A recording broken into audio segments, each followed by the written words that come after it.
Hello and welcome back to Versus. How are yous? And how are you, James?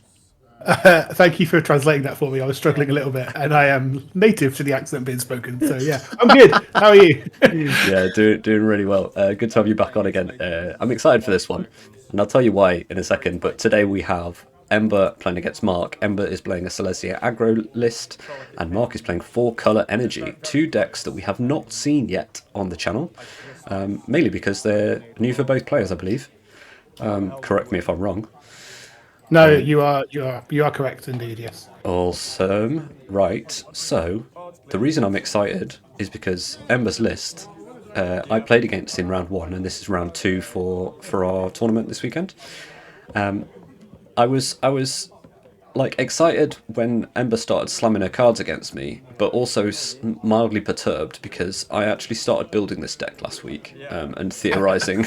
So I have a deck list that is very similar to this that I'd finished building at a similar time to Ember. So mixed feelings for sure, but the idea is that Ember has been playing around with a mono white weenies deck recently, and has also been playing around with like a Gruul Stompy deck, and had decided to kind of like bring them both together in a Selesnya aggro list. I came at it a little bit differently, but we're focusing on Ember now, not me. Her points are Natural Order, Ancient Tomb, Mox Emerald, Mox Pearl, Urza's Saga, and White Plume Adventurer. But the general gist of this is white aggro cards have got real strong recently, so let's pair them up with some green and see if we can get people dead quick. Pretty good strategy. Pretty consistent. Yeah, tell us about Mark's deck. Mark's going for probably a bit less of a consistent strategy, but a bit much more synergistic. This is a four-color energy deck. I believe I'm not 100%, but I believe this is the list that Wheeler has been playing on stream a couple of times recently, Okay. and I think it is verbatim that list. Mark just kind of fancy giving it a go. It's definitely like an archetype that's got a lot recently. Modern Horizons 3 obviously made a bunch of cards that were too busted for Modern, and then Aether Drift Commander has helped out a bit as well. There's just, and obviously the classic Kaladesh Aether Revolt, yeah, block cards as well. Points for Mark are three Moxen, Emerald, Pearl, Ruby, and then a White Plume to finish it off. Nice. And starting off with banned in standard, Attune with Ether. So definitely just feeling like it's, I want to say 8 years ago, something like that, when Kaladesh came out. So this is real sweet for me because that was around the time that I started playing Magic, and so Okay. the return of Energy and Kaladesh slash Avishkar recently has has triggered quite a lot of cool memories for me. So I'm expectant for this match that might be the case. You'll notice that I've chosen a Gearhulk as well as an elephant, very thematic with the Avishkar slash Kaladesh plane in mind. Yes, doubling down on the themes. That's it. Well, we started out with, like you say, a tune with Ether after an Ether hub into a little a little energy creating bug, and Ember's just gone Llanowar Elves into Thalia. Yeah, two quite. I mean, similar curves out in a way. Obviously, the mana dork for Ember has helped to accelerate, but Mark's just playing 1, 2, 3, all cards that make energy, like impacting the board and trying to get forward. That is, Harvester was a huge sideboard card in standard at its time. Like could slow down aggro decks no end. Yep. And looking to do the same job here because this Thalia, even ahead of curve, cannot attack. It's still hosing Mark a bit in terms of the tappedness of creatures and lands, but again, the Harvester being a vehicle, not a creature in ETBs, gets around that. So Yeah, it's it's really pretty nice sweet. follow up. Yeah, the lifelink's going to be pretty nasty. Ember's going to have to deal with this Harvester where possible, just because. Yeah, lifelink's a problem for aggro decks. Weirdly. Yeah, it's interesting. It's white, obviously very good for interaction. Swords, Path, like March of Otherworldly Light. Two colours probably not good enough for prismatic ending, but I'm just seeing what else. Yeah, there's a Fateful Absence and a Get Lost here. Legolex has quick reflexes. So there is like, even though you're not playing the classic black red, which is, black red aggro decks are very much here's threats. I'm following up with burn and the most efficient black removal spells. Yep. Green white still gets quite a lot just because white has a smaller number but a real high quality amount of cards. But Yeah, it's true, and again, this is something that I've been musing over a little bit as well. I just think that the white threats at the bottom of the curve with Pride, Guide, and Ajani are so strong that that's enough of a reason to try being aggressive with white. And I do that with my Mardu tokens list, but adding green to do something a little bit different and get some stomping going on as well. Yeah, it was exciting for me, and it's cool to see Ember doing it here. Having said that, we've got White Plume. Yeah, that's not exciting for anyone. Everyone's sick of this card already, right?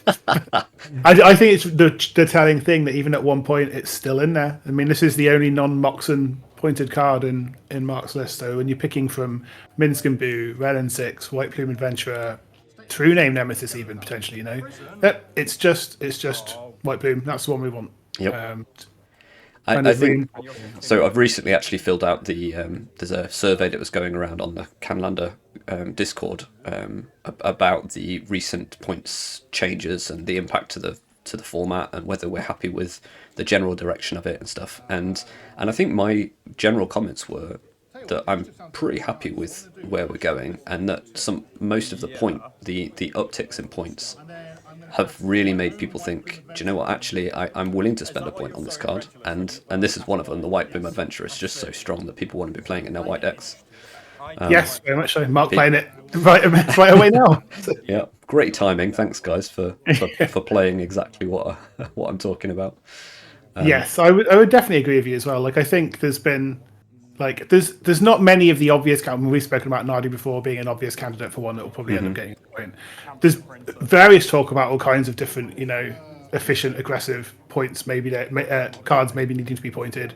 I've heard people talk about Ajanis and Tamios and stuff, and like One Rings, like other bits and pieces to be done. Like I think it's really exciting what we've had done. So I think it'd be good to let it settle for a while and just see how people play before being like, oh, we've pointed 4 mid-range threats to 1 point. Let's do another 10 and see if it makes it even better. So you don't want it to feel like this is a format that's just rotating constantly. It's not. That's not the idea of it. But little tweaks here and there, not too regularly, I think is good. And this one was fairly big in January. Yeah. This is a really strong turn for Ember here, though. Interesting decision, right? So we're casting in March. So this has worked out really well for Ember in 2 ways. So there's a slight error from Mark in that if Mark was going to attack with this charge bug, he should probably attack with it first to get the initiative and then double down on the initiative with the White Plume by getting 2 triggers. It also would mean Ember would be slightly less inclined to... there wouldn't be a White Plume to spend a March on right now. So the fact that this March is getting what I assume is White Plume. Oh, but no, static. Yeah, okay. I thought that was going to be the case as well. But I suppose it can't, because we're exiling a white card from hand and X is 0. Well, there could be a second white card in Ember's hand, so X could have been 4 off of 2 white cards. But we're just getting Thalia back. It's the first strike's pretty relevant here. But only I think this tells me that this Ethersphere Harvester is not long for this world, right? Yes, that's fair. Because the other way around is a total blowout, right? The charge bug does not get to untap if the White Plume is dead, and so there is no way to crew the Harvester. So Ember can continue to just beat down with White Plume Adventurer. Okay, so you were right. Yeah. The fact that was the line means this Ethersphere is going to die once crewed. Yeah. So with that removal spell in hand, Ember's play far better than really nice. what I had originally lined up. So really heads up play from her there. Oh, wait. Yeah, that's bad. This is not good. First strike's a thing, guys. Yeah, I think Mark might have missed this, and this is going to be a real big blowout because we can forge onto the White Plume and make this just a chump. And this has been a huge turn for Ember. Removal spell into kind of the sneaky pump spell almost. That's massive. The only other option there for Mark is to no block, right? Yeah, and I think that's. And you are then taking 8, which is rough. But... It doesn't look good when it's followed up by an Ajani either. No, and this is the slight issue of playing one of these we've seen it a little bit with the food decks, the game objects decks that have been popular in the last 6 to 12 months. Like we're playing these really high synergy, like multicolor mid-range decks. Is that your card when you're cruising, when the engine's up and running, you are flying and everything's fantastic and you're getting an absurd value out of this, that, and the other. But you can just get caught out under these either much more powerful or much more efficient decks. Just individual card for card power level just higher. Yeah, I mean, like there's the card quality that obviously they both cast White Plume, but if you compare a 2-drop Ajani to a 2-drop Charge Bug, yes, exactly, that's not comparable. And Thalia is still better than Harvester realistically, even though that's much closer in a comparison in terms of card quality. But there's still like just that much more for Ember to work with. I think in my mind that's the one downside that I see in the format at the moment. But that's always going to be the case with super high power formats. You're going to struggle to get something together that competes against just the all-stars. Yeah, there's definitely a challenge when you're trying to build, not meme decks, that's not the right phrase. There's a massive just synergy decks, right? But yeah, really high synergy decks where you do sacrifice some kind of power is at what point do you cut the balance? I've always cut balance. Sorry, that's example. But I've been playing around with like a Simic Merfolk deck, and I've also got like my 5-color Human Legends deck, and like a few bits and pieces of decks that I've definitely built in a certain way because I felt like I wanted to do something different other than like my traditional mid-range 3 to 4 color good cards. Yep. And that is fun, and you do get a lot of synergy if it works out. But you have to find that balance. Do you go all in? Yeah. Which is kind of what my Legendary Humans deck is, which is so many legendary humans, I just assume that'll overwhelm in some way, which it does not a lot of the time. But if you're playing like Simic Merfolk, to what extent are you just slamming all the Lords and all the Merfolk? Yeah, to what extent are you putting in interaction, counter spells, like dazers, that type of thing? And that level of balance becomes how committed you are to quote unquote the bit, rather than trying to make a deck that will just win if you are paired against Red Deck Wins or Jeskai Control or just good decks in the right colours. But if you go too far, you just end up building a green-blue good stuff deck that's not actually got any Merfolk in it. It's like the Ninjas No Ninjas decks. Yeah, exactly. So it's a fun deck building challenge, and I think I have definite categories of decks for myself. I'm like, well, I'm bringing this one on Sunday, and I would consider 2-2 a good result because I know that I've hamstrung myself a bit to do it. And that's fine. We're okay with not just optimizing for every single win and just having a good time. And to be fair, I think Mark's done that here. Yeah. Mark knows that this is going to be a fun deck. We're trying out something new. We're not necessarily going to get all the wins, although he still wants to. We are dead on board, though, I believe. Here, so I think this is going to be dead. We've kind of ignored the what is it, Saheeli coming down. Because I think that first strike block was probably just the game-ending turn. Yes. And with Thalia making a Saheeli tap, it meant it couldn't even block, obviously. And that Saheeli was a perfect example of something that does some really cool things if you're doing its energy stuff. But if you're just playing, 4-mana, 4/4 legend with not an ETB in the sense of what an actual ETB is, like, if that makes sense. Yeah. Then it's just underwhelming compared to here's the Ajani that costs 2 less mana and is so much better. Yeah. Right, fingers crossed. Go into game 2. Let's see a little bit more of a showing, I suppose. I mean, the deck that Ember's got here is one that's going to punish people for setting up their engines. Yeah, I think Mark would ideally be looking for more synergy decks, more mid-range decks. Maybe even control, because you can cheat a lot of value out of energy if people don't have the answers at the right time. Well, I think Mark played against Mono Black Price of Progress in round 1, and the issue was that Mark was just making energy everywhere and getting value from energy everywhere, and not there's enough big scary bodies there that can't get Mark dead quick enough with a Mono Black aggro deck. Yeah. A lot of the teamer, at least a teamer element of energy. The white stuff obviously helps too. Guide of Souls is a busted ass card.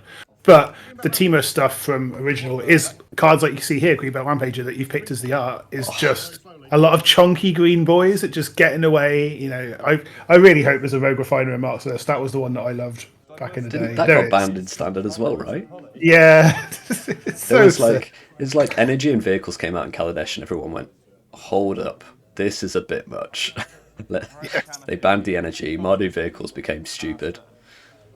Yeah, we may have gone a bit over the top with this set. It was a little bit crazy. But there's a lot of cool cards. I mean, I played the Sultai version, so I'm sad that Glintsleeve Siphoner doesn't get into these decks. But Yes, I think yeah, Prime yeah. Color Energy is just a bit too ambitious, and Black is the weakest one for it. Oh, here was one of the All-Stars. I loved this card. I did play this in Standard and tried to make this thing work. It was a lot of fun. I had like the thriving rhinos. I went all in on it. It was great. Nice. Yeah, energy wrecked the format for quite a while, and you know we've seen it still be wrecking Modern, not as like all encompassingly as it was wrecking Standard 7 or 8 years ago, but it's still powerful. It's free resources, right? If you get to not pay mana to do things, then that is good. It feels a little bit different in the MH3 ones are like powerful cards with energy tacked onto it, whereas this was a case of you had to go in on energy to make the energy to have the energy feed you. Whereas like Guide of Souls, it could be energy, it could be anything else. It didn't really matter that much. What's the 2-drop? I was going to say Rampaging Ferocidon, but that was something that also wrecked Standard at the time. Yeah. The red 2-drop from MH3 that's caused problems in Modern as well. That's the one. Yep. They're just like, that card could just say when it enters cascade into a 2-drop, but no, it just says energy on it. So Yeah. It does feel quite different, but you'd expect that when there's as many years in between. Yeah. It's a bunch of power creep like we talked about. So One card you expect that still holds up is Scavenging Ooze. Yeah, this is an old card. Scavenging Ooze now. This has got to be like 15 years old at this stage, if not longer. Oh, this copy was only printed in the last few months. That's the thing. Still playing important roles to Standard, right? There you go. Foundation. Oh, Ember's one is not. Oh, Ember's right, yeah, isn't. fair enough. That's an older version. The artwork you've chosen is, but yeah, Scoos is. I think it might have been a Commander, one of the original Commander sets. I'm going to need to know. That's my bear with James while he goes silent for 5 minutes and finds Commander the answer to his own 2011. question. Oh, right. No, this is just how quickly Skyfall is shortcutted on my computer. It's fine. Yes, it was an original Commander set, but it is a classic Scoos. Really fun use of this Greenbelt Elephant as a ritual here for Mark. So threatening activation of this long tusk card, but no creatures in bin. But the fact that Ember has blocked here, That's scary. This is a dare. This is a double dare you to try and put the counter on and make you waste 2 energy, I suspect. But at the same time, like, what's the downside's not that big, right? It's not. I wonder how important the energy is as a resource in Mark's deck. I think it probably is more important. I think than it give is. Credit for. Yeah. I'm not quite sure why Mark's pathing now. Just going to give Ember an extra mana next turn when that could have happened. Yeah, I think that's probably just wrong, right? Like that, I see it quite a lot mostly in Limited, to be fair, where if I do something, my opponent just wants to do something in response and remove something as well. Yeah, I think that's kind of how that felt. It was like, oh well, if you're going to path my thing, I'm going to path your thing. there is the added comic value, obviously. Of you path me, I'll path you, which I'm definitely supportive of. Yeah, I'm on board with Mark there. But yeah, that's awkward because it will mean Ember's going to go from having 4 mana next turn to 5 if she hits a land drop. And you can see it obviously if you're playing around count spells, that's some reasons to do it. Like it's not always just correct to cast an instance on your opponent's turn, like we've talked about plenty of times. It's well known, like as Magic tactical play. Yep. But that's probably an upkeep path is perfectly reasonable. Yes. Reasonable there. Just you know that. Yeah, because the other ghost that you play after time... I do like that Ember's basically just making her way all the way around the different colours and building aggro in as many different ways as she possibly can. Yeah, so I'm excited for mono blue aggro when she gets there. That's okay, all right, that's the next level up. The evolution of Ember. we'll put together a bit. I think that's just Flying Men though, which doesn't seem like it's going to get there in 2025. Oh, dear. Swanctifier on Vec. Okay. And ouch. Yeah, and Ember making full use of the whole 5 mana, so this has ended up being a little rough for Mark. So we've got a Spellbinder with... It'd be funny to just get that elephant that has been cast a bazillion times already. Yeah, this, unfortunately, isn't one of these ones that just says cards with the chosen name. You do exile it, and then the thing costs more. Whereas if it was, I think it's Anointed Peacekeeper that's probably in the deck too. That like if Mark was to keep bouncing the elephant, it would always cost 3. I've got them mixed up. Yeah. Also of note, can't really do anything with a Mockingbird because the Mockingbird just cares about what X was. So it could cost 2 more to cast. But I think it's one of those ones that cares about the amount of mana spent on it. Right. Rather than I might be wrong here. I'm second guessing myself now, but I think Mark can here cast Mockingbird where X is 3, and would have been able to even if Spellbinder had chosen it. But I might be wrong now. Maybe it does just. That doesn't sound right. Well, it's one of those. I always get confused now because like Prismatic Ending and like a lot of the ones that say with mana value less than the amount of mana spent to cast this spell or something like that. Oh, I see. Okay. So like it depends on whether that Mockingbird is worded X or less, or if it's worded X or less, it would cost 2 more. If it's worded the other way. I think you're right, actually. Yeah, I think you are right because it is about the amount of mana spent. Well, we'll find out soon. I hope. We won't because Ember didn't pick the Elite Spellbinder didn't pick the Mockingbird. Well, as in we'll see the Mockingbird text soon. Ah, yes, okay. Do you want to exile this Chrome Mox? Here it is. Mother of Runes? Yeah, it is amount of mana spent to cast it. Yeah, so I think that would still get around the tax. Yeah. I might be wrong. But I'm pretty confident that you're right there. And costs 2 more. yeah, so just some call and trade. I love Mockingbird. I really like that this card's starting to see play. Like, I love clones. Phantasmal Image is still one of my favourite cards. I just think clones are really cool. And that's fine. Excellent. And Well, maybe this Ragavan's looking pretty sad against a Sanctifier on back. Red and black yes, cards, the turn 4 Ragavan is not the Ragavan that anyone wants to cast. But Ember not like rapidly getting under Mark here. Yeah, The no, slight problem this is is an even game. We're just trading. business with you. so it just depends on how well Mark can make use of his energy. Because He enters. card for card, the top of Ember's deck should, in theory, be better than. Oh, this is going to hose that elephant. Yeah. And its activated abilities cost 2 There you more. go. All right, we got what I wanted. There you go.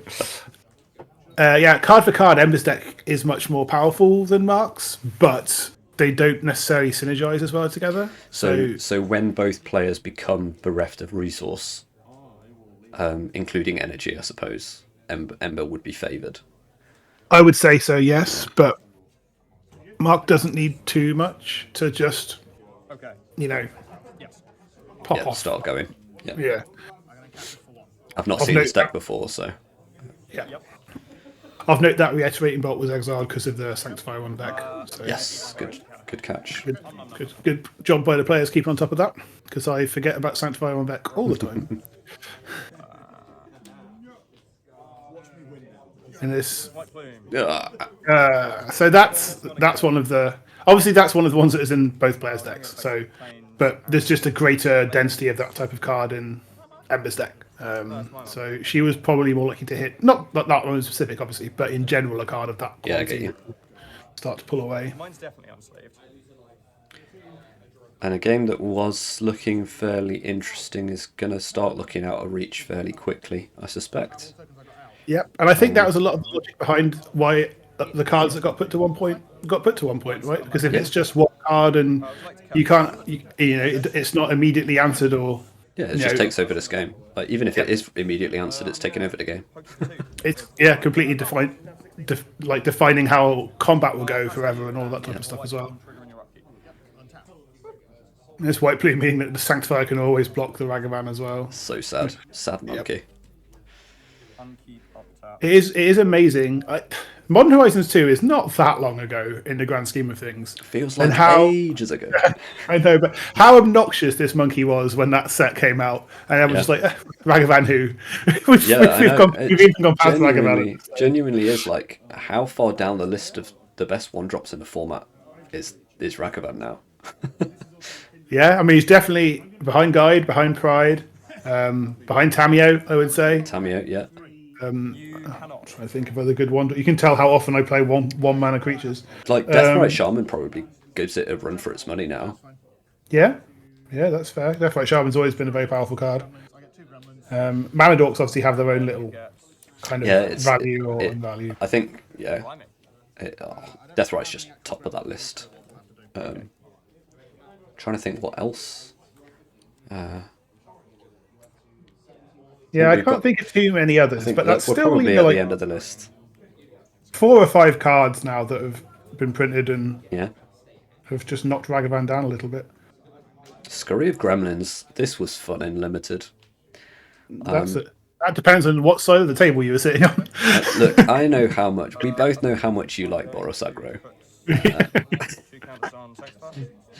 Unfortunately, this isn't quite enough for Mark to attack, so they're just going to sit there and defend and threaten a +1/+1 activation on defense.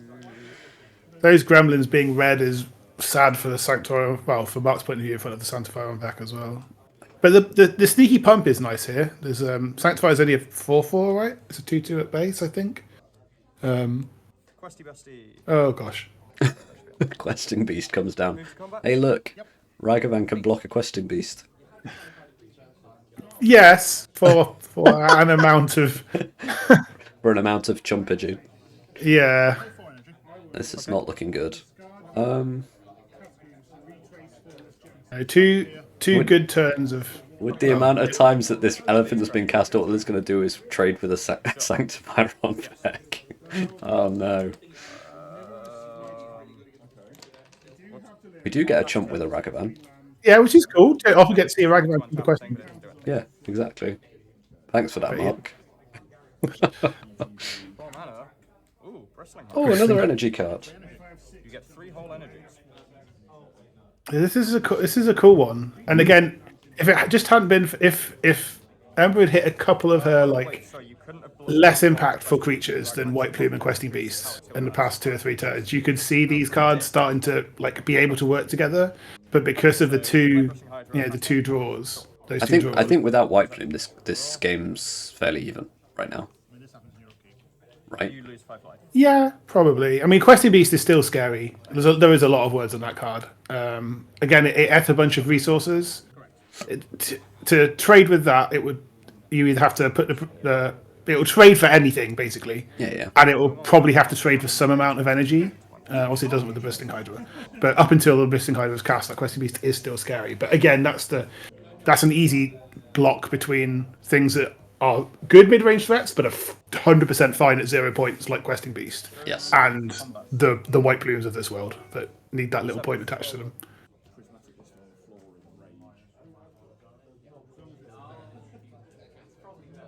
There's an interesting debate here about whether Mark wants to go for the block White Plume with the Hydra and pump it by paying the energy.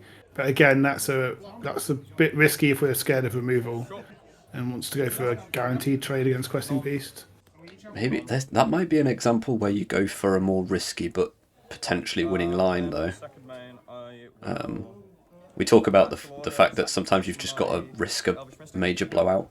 Oh well, okay, we've got a natural order. Yeah, it's a bit. It is rough. Mark is behind. That I can maybe see that being a reasonable play to be like, I am exactly. behind. I That's need what to I try mean. and hope something. I've got to roll the dice to an extent here. Right, what are we getting with natural order? I haven't really studied Ember's list enough yet, because I was wanting to watch it unfold. So what I would be doing in the list that I'd got, it was get a Trax. What's this? I've never seen this. What is that?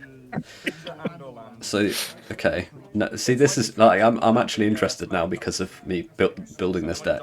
This is a Traxer that you can actually cast for green white. Very much loosely a Traxer that you can actually cast for green white. Okay, it doesn't fly. It doesn't have death touch. It doesn't have lifelink.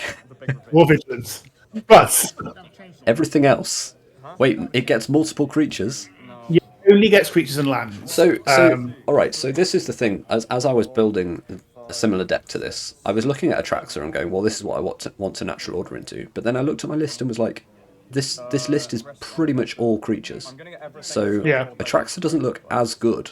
It's more there for the body and draw a couple of cards. Torsten refills And makes 1/1s, you know. When it dies, it makes one. Maybe this is better than Atraxa for. Oh, that's. Please put like an asterisk on the end of that sentence. We don't want to finish it with maybe this is better than Atraxa. That's... You've heard it here first. Torsten better than Atraxa. Reanimator lists, change it out. Nathan's views do not represent the views of the Nottingham Canlander community. In a deck where you are pretty much you're playing like 50 creatures. Yes.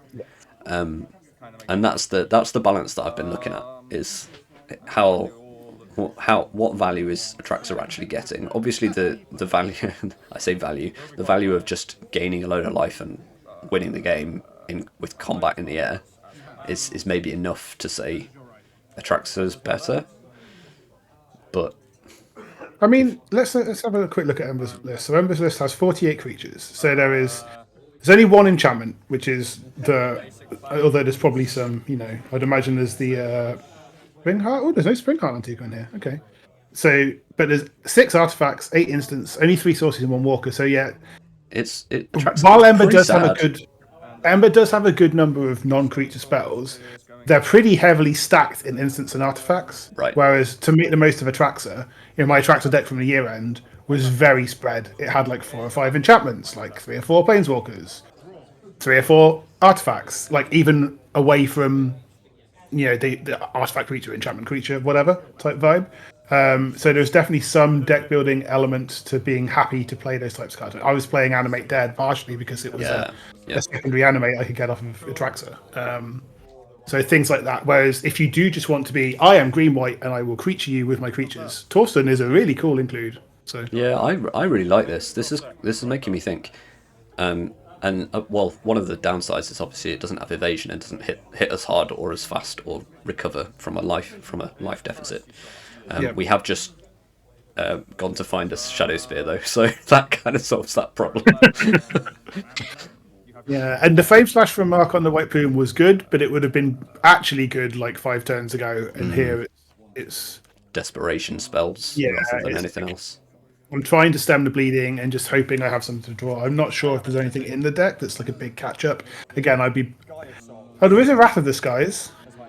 Wrath of the Skies does not very easily Wrath Torsten, although if anyone's going to get there, I suppose and it also leaves 7 1-drops, so that's not great.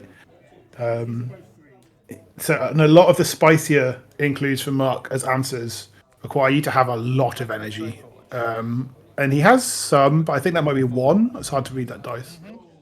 But oh gosh. And I think this is completing the Throne of the Dead for me as well. It's back. And this is with like still pretty much a full grip from the Torsten hit ETB. Yeah. This is realistically this is over. I can't see how Mark could possibly. Oh, this is over, but this is cool. You're too invested in the screen white aggro mate, deck, man. So the downside of Ember turning up with it and me going, oh, somebody else is playing this deck, is kind of being offset by how sweet this looks. A bit like you. I was thinking of building a 4-color energy deck, and then Mark had it. It's like, oh, someone's built it now. I like the reason I built mono black aggro is because nobody's got mono black aggro. I threw in a bit of spice with the Price of Progress. Then I built more Mardu tokens because nobody's playing it. I built Azorius Tempo because I thought it was a fairly unique. I actually played against Azorius Tempo this weekend as well. Yes. But the thing is, right, we've got a bit of a shout out to the community. We've got 20 odd players who are turning up each week now, and you're not going to be able to be unique in a large crowd very often. No, I was amazed how many Abzan players we had this Sunday gone past. I was like, what? It used to just be Jethro, and then it was Hazel, and then it's just more keep appearing up. Because there is a very light black in here for Amber. I think it might just be Grist. It's just Grist, Grist in here, yeah. And a big part of that is that it's just creature tutorable. Yes. I'll go to combat.